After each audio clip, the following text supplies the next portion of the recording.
Hello sa atong mga super teachers diha nga nagkabisi na paghimo sa certificates sa atong completers o graduates. So for today's upload mga ma'am and sir na atay short tutorial para dili na ta mag lisod, less hassle, tagsa-tagsa og input sa name sa students.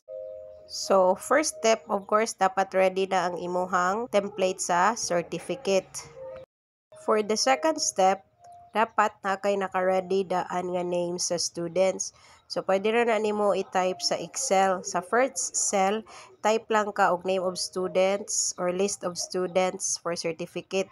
Kunya sa second cell na ka magsugod og input sa tanang mga names sa imuhang students.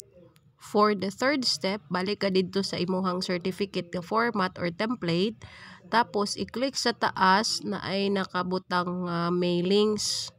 Next step, select recipient unya i-click ang use an existing list. Next na pod is pangitaon nimo tong imong gi-save ganiha nga list sa imong student or name sa student.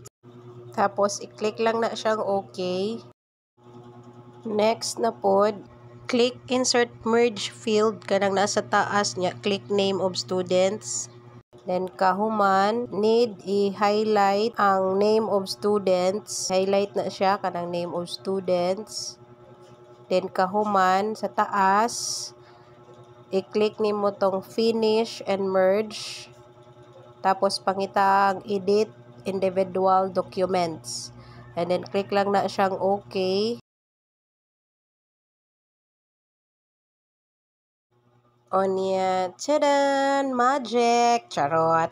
Na ma'am and sir, so di na ka maglisod pa og tagsa-tagsag input sa names sa imong mga students. So, minor corrections na lang sa spelling og ang LRN ng atong tiwason. Sige, laban kay daghan patang forms. Bye-bye! I hope nakatabang!